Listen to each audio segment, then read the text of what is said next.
So hi guys, good morning. তোমরা সকলে কেমন আছো? আশা করছি তোমরা সকলেই ভালো আছো আর আমি অনেক ভালো আছি। সো আজ ছিল ওয়েডনেসডে, আর ওয়েডনেসডে করে আমি যেখানে ডিউটি করি সেখানে আমার অফ ডে থাকে। তো সকাল সকাল ঘুমের থেকে উঠে আমি ছাদের উপর চলে গিয়েছিলাম সূর্য নমস্কার করার জন্য।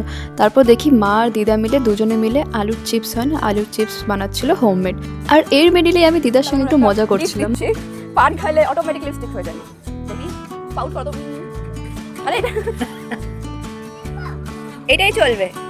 আর এই ম্যাডামের বাড়ি হচ্ছে আমার বাড়ির পাশে, তো আমাকে সকাল সকাল দেখে বলে ফুললি বা বিথি পিসি, তো আমি চাই নিয়ে নিলাম। আর স্পেশালি বুধবারটা আমি আমার ফ্যামিলি আর ফ্রেন্ডসদের সঙ্গে একটু টাইম স্পেন্ড করতে বেশি পছন্দ করি, কারণ বাকি যে ডিউটি দিনগুলো থাকে সেগুলো আমার জন্য রাজধানী এক্সপ্রেসের মতো হয়ে যায় দিনগুলো। সকাল সকাল উঠো, তাড়াতাড়ি করে ফ্রেশ হয়ে খাওয়া দাওয়া করে বের হয়ে যাও, তারপরে আবার 7টার দিকে এসে ডিনার করে ঘুমিয়ে পড়ো, এই একই। আর এখনকার সিচুয়েশন দেখে মনে হয় যে কেন এত তাড়াতাড়ি বড় হচ্ছি। আগেকার ছোটোবেলায় বেস্ট ছিল, যেখানে আমার সিনচ্যান ছিল আমার সঙ্গে, এখনও আছে। খাওয়ার টাইম এখনও আমি সিনচ্যান দেখি। আর তোমরা কারা এখনও কার্টুন দেখে খেতে পছন্দ করো তারা অবশ্যই কমেন্ট করে জানিও। তো যাই হোক, এরপর মার চিপস দেওয়া ছাদের উপরে কমপ্লিট হয়ে যাওয়ার পর আমাকে বললো চল একটু দোকান থেকে জিনিস কিনে আনি। তো মার সঙ্গে গেলাম দোকানে, তো মার কিছু জিনিস নিয়ে তারপরে আসলাম। আর সকালকার খাবারের জন্য মার সঙ্গে একটু হেল্প করে দিচ্ছিলাম। তো এরপর ব্রেকফাস্ট কমপ্লিট করে নেওয়ার পর বাড়ির যে বাকি কাজগুলো পড়েছিল কাজগুলো আমি শেষ করে নিলাম তাড়াতাড়ি করে।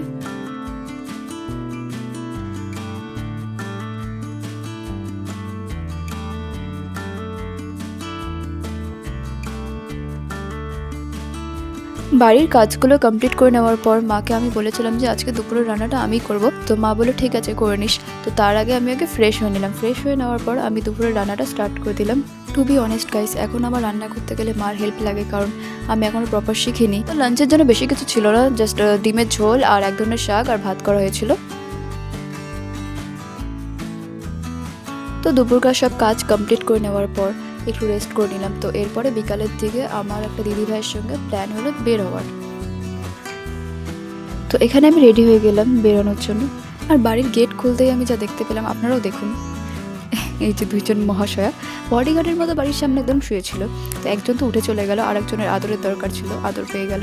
তো এরপর আমি বেরিয়ে পড়লাম, কারণ দিদি ভাইটি চলে এসেছিল আমাকে নিতে আসার জন্য। আর নেপালি বস্তি যাওয়ার আগে রক্ষাকালী মায়ের মন্দিরেরও দর্শন পেয়ে গেলাম আমি এখানে। আর নেপালি বস্তি যাওয়ার সময় আমার এই রাস্তাটা জানি না কেন খুবই পছন্দের। তো ফাইনালি আমরা পৌঁছে গেলাম নেপালি বস্তির মোমোর দোকানে, তমঙ্গে আমরা চলে এসেছিলাম। তো এখানে আগে মোমো অর্ডার করে নিলাম। তো আমার ফেভারিট খাবার আছে স্যুপের মধ্যে মোমো দিয়ে। তো এরপরে আমি আমার একটা বান্ধবীর বাড়ি চলে গেছিলাম। শুধু আমি না, আমার সঙ্গে ছিল আরও দুজন, একজনের নাম মধু আর একজনের নাম উন্নতি। আর যেই বান্ধবীটার বাড়ি গিয়েছিলাম ওর নাম হচ্ছে বেপিকা।